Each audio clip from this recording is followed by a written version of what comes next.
to come up to the lectern, please. Thank you. Thank you. Okay, I'm going to try not to get too close to the microphone. That's okay. Now, dear all, I am honoured to be here. I would like to acknowledge our First Peoples also, and thank you all for coming tonight. Now, drawing first on the on the ballot paper, I am your underdog here, and we are definitely the new kids on the block. So I will of course address all the issues, but I would like to tell you a little bit about who we are. Should you vote for online direct democracy, we will celebrate a momentous occasion together as we bring politics into the 21st century. We are bringing innovation and technology to you and once again engaging our disengaged youth. How? By taking voting online on every single bill and everything that affects you. I will represent your majority vote with a simple yes or no directly in Parliament. We will also introduce bills according to your majority vote. Our purpose is to empower people. We provide transparency and true democracy. How? We're the first online party to develop a sophisticated platform called Polyweb, as safe as any banking you will do online. We're also a not-for-profit funded by crowdfunding. We have one policy only, and that is to represent your majority vote in Parliament. And what does this mean? Voting for online direct democracy means we no longer have to vote at elections every 3 years and hope for the best. It means that we can eliminate the need for petitioning, protesting, lobbying and referendums, eventually even ballot boxes, costing us billions of dollars. My personal views are of no consequence. I'm legally signed to represent your majority vote as your representative. Please allow me to give you a live demonstration of the way we work. We're short on time, so I ask for quick pro quo. We're going to do some live voting right now.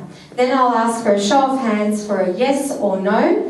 And now I need a volunteer to determine the majority and call it out. Any volunteers? Just one? Thank you. Okay, we're ready. Here's your first question. Do you believe it is a basic human right for everyone in our country to have a home? Those who say yes, raise your hand. Those who say no? I think we have a majority. Your majority vote is my vote. Now let's talk about WestConnex. I think we can all agree it's a highly charged issue of if the public outrage is anything to go by. Why? The lack of public information, cost of acquiring the information, compulsory evacuation of homes, displacement of our residents, the environmental cost, impact on the roads and so on. The question still remains, how is the largest road project in Australia's history really going to work? Several councils have been strongly opposed until 43 councils were dissolved by the Bear government. Further, the state government needs to find another $10 billion to finish this project. My question is, given our AAA credit rating has been under threat, we are, as a nation, in debt for trillions, how do parties propose to find the money to make the election promises they're making? Should the this is your question for the vote, should the WestConnex project be halted altogether? Can I have a show of hands for yes? And for no? Okay, I think we have a majority here. Now, on to climate change. We're amongst the highest emitters per person in the world. The main drivers of climate change are the burning of fossil fuels. Renewable energy is fast becoming a cost-effective option. The total economic cost of natural disasters exceeded $9 billion in Australia in 2015. These will increase to an average of $33 billion per annum by 2050 unless steps are taken to increase resilience. At this time, storms, bushfires, rising sea temperatures are leading to coral bleaching to over 90% of our Great Barrier Reef. The time to act is now. Now, to your vote. Do you vote for immediate action? Those who say yes? Those who say no? I think we have another majority. Your vote is my vote.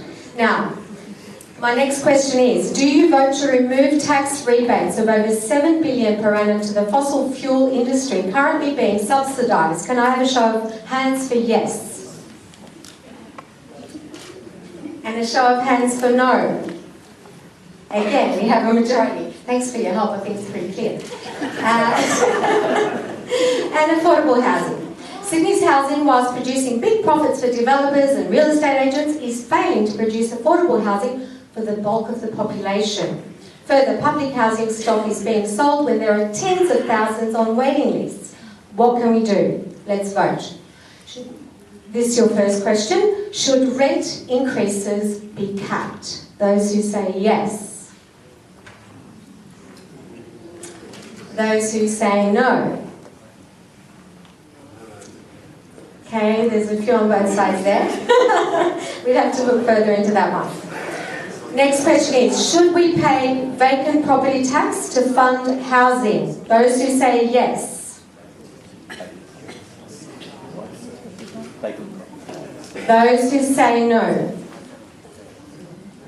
Okay, great. Again, your vote is my vote. Now, with all due respect, the other candidates will vote as their party tells them to. They may take your view to the party room, yes, but they will also be influenced by lobbyists, vocal minorities, major campaign donors, not to mention the opposition vote. These candidates will toe the party line. The point of difference here with me is my written undertaking and our constitution guarantee that I will represent the people of the seat of Sydney, not the party. I toe your line. So I hope that you vote 1 for Tula Tzoras, and here's to true democracy. Thank you.